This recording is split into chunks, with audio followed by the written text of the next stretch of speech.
Hello friends, welcome back to the channel. And in this video, we are going to discuss concept learning task in machine learning. In the previous video, I explained you I gave the introduction to concept learning and general to specific ordering in machine learning. This is the extended part. This is concept learning task in machine learning, which is a topic in concept learning and general to specific ordering. So if you have not watched the previous video, then please go check out that video on our channel. You can find those videos in the playlist section. You just search for machine learning playlist, then you can find all those videos over there. And yeah, let's don't waste time and dive into this topic.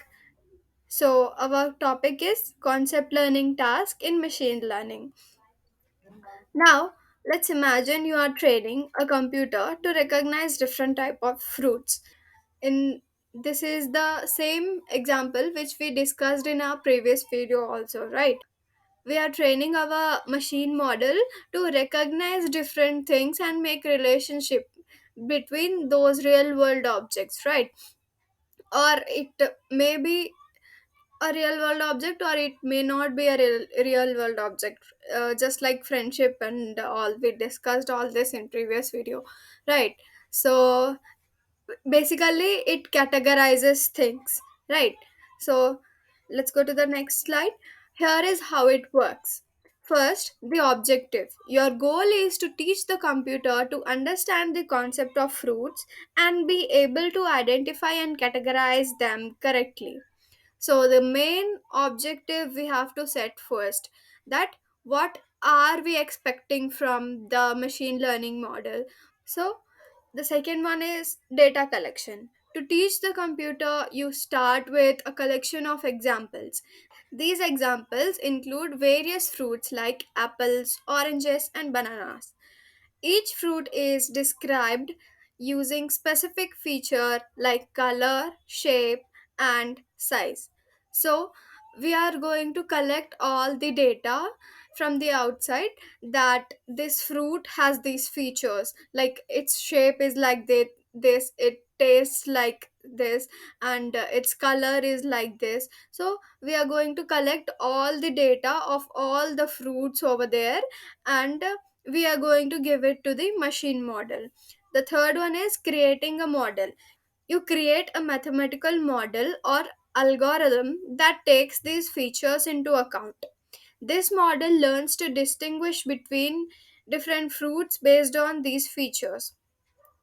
So this machine learning model is going to distinguish between all those different fruits, and it is going to categorize them, like how we learned that unsupervised learning. In the unsupervised learning, the machine model takes the data, it doesn't take labeled data, it takes unlabeled data. It starts categorizing the data which is given to it. So that's how it works. So whatever machine learning model you made, it is going to distinguish between different fruits based on those features. So let's go to the next slide and see what are the next steps. Fourth one is training. You feed the model with your data set of fruits. The model looks at the features of each fruit and learns patterns. For example, it learns that apples are usually red or green and have a round shape. So, as I told you, the machine, whatever data you are feeding to your machine learning model, it will take all the data. It will, it will recognize the features of the data, and it will make some pattern and it will categorize between all those data, right? And the next one is testing. After training, you test the model's knowledge. You show it new fruits it hasn't seen before. Based on what it learned during the training, the model predicts the type of fruit. It is similar to unsupervised learning. Now you show a different kind of fruit to the machine learning model. Now it is unable to guess that what fruit it is, but however it will guess that this is some specific fruit. Now if it does some mistake, then we will teach us that, see, this is not this fruit, this is some another fruit.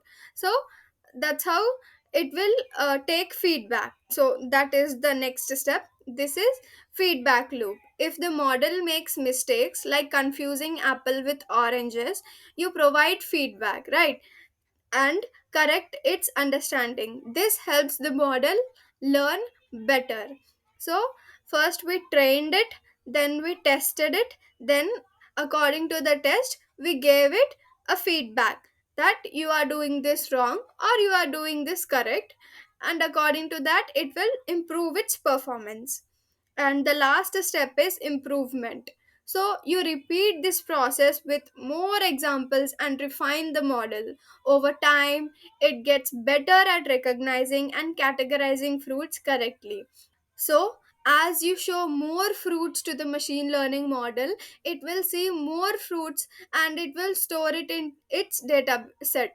And by the time it will become like more efficient, and it will have a lot of data set, and it will be easy to recognize any fruit over there in the real world, right? So over time, the machine learning models are becoming better and better. So that's how it improves its performance.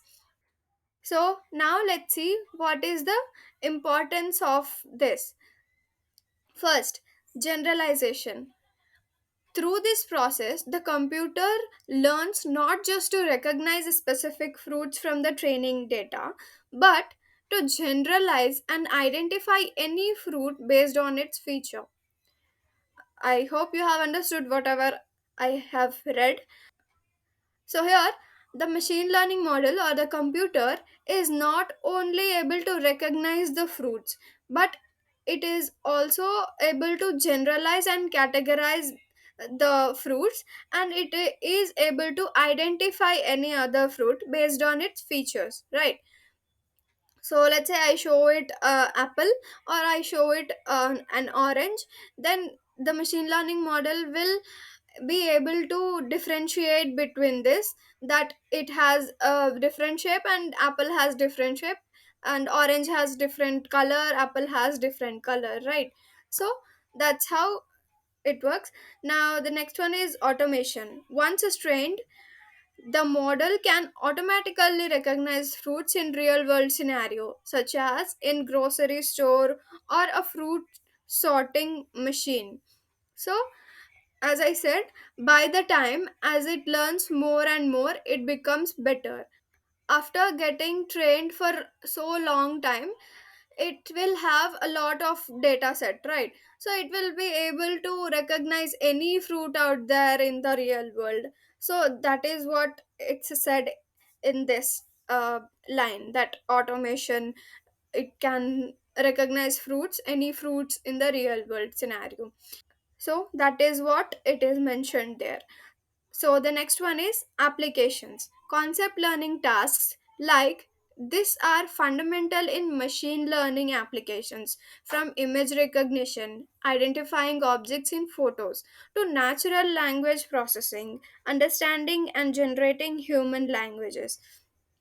So uh, now we are learning with fruits, but we can also do this same thing by using photos, and also by using like human voice and all that. So next one is adaptability. The same concept learning framework can be applied to teach computers about various concepts, not just fruits. It is a versatile approach. So the same concept is it can be applied to teach computers about different concepts also. It is not just fruits, as I said, we can teach other things also, like we can give inputs of animals, we can give inputs of our photos of our face to recognize us, and we can also give inputs of different kind of house, we can also give input of different kind of weathers also. So that is what it is mentioned over there. So it is a versatile approach. So I hope you have understood whatever I have explained in this video, and let's just do a revision. First is what we expect from the machine. Second is we need to collect the data. Third is we have to create a mathematical model. Fourth is to train the model. Fifth is to test it. And sixth is to give it feedback, and in the last we will go for improvement.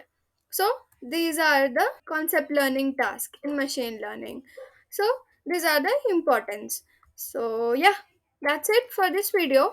If you have understood everything, I hope you have understood, then please click that like button and subscribe to the channel for more such videos. And yeah, thanks for watching. I'll see you in next video.